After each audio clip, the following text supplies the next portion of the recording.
Research aptitude से आजकल numericals या फिर स्टैटिस्टिक्स वाला पोर्शन जो है वो काफ़ी ज़्यादा एग्जामिनर आपसे पूछने लगे हैं। हर एग्जाम में हर शिफ्ट में आप देखोगे कि आपके हाइपोथेसिस क्या होती है, हाइपोथेसिस टेस्टिंग क्या होते हैं, या फिर आपके कितने अलग अलग प्रकार के टेस्ट होते हैं, टेस्ट के फॉर्मूलाज क्या हैं। ये सारी चीज़ें जो स्टैटिस्टिकल पार्ट है, जो हम अगर 1-2 साल पहले की बात करें तो हम सिर्फ थ्योरी पढ़ते थे रिसर्च में। लेकिन आजकल हम थ्योरी के साथ साथ वो जो स्टैटिस्टिकल पार्ट जो है उस पर भी उतना ही फोकस करते हैं, क्योंकि स्टैटिस्टिक्स से भी काफ़ी सारे क्वेश्चन आजकल आपके एग्जाम में देखने को मिले हैं। अब इसका ही एक पार्ट है आपका हाइपोथेसिस। हाइपोथेसिस आपकी 2 प्रकार की होती है, एक आपकी नल और एक आपकी अल्टरनेटिव हाइपोथेसिस होती है।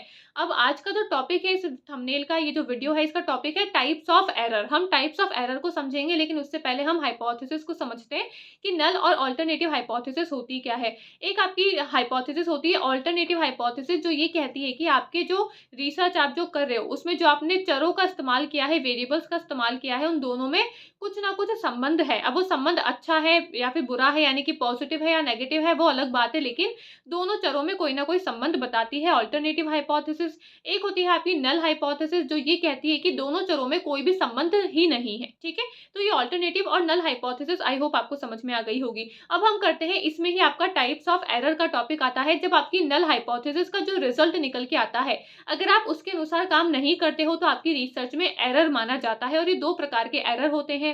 एक होता है आपका टाइप 1 एरर, एक होता है आपका टाइप 2 एरर। टाइप 1 एरर क्या होता है? जब आपकी नल हाइपोथेसिस ट्रू है, लेकिन फिर भी आप उसको फॉल्स मान लेते हो, तो आपका टाइप 1 एरर हो जाता है। और टाइप 2 एरर क्या होता है? जब आपकी नल हाइपोथेसिस फॉल्स है, लेकिन फिर भी आप उसको ट्रू मान लेते हो, तो आपका टाइप 2 एरर हो जाता है। ये दोनों ही एरर जो है वो नल हाइपोथेसिस के केस में होते हैं। इसमें क्या होता है, जो भी नल हाइपोथेसिस का रिजल्ट निकल के आया है, अगर हम उसके विपरीत जाके कुछ भी अपना कंक्लूजन निकालते हैं, तो आपकी फिर जो रिसर्च होती है उसमें एरर हो जाता है, गलती हो जाती है, और इसी को ही हम एरर्स कहते हैं। ये आपके 2 तरीके के एरर होते हैं, टाइप 1 और टाइप 2। आई होप आपको समझ में आ गए होंगे।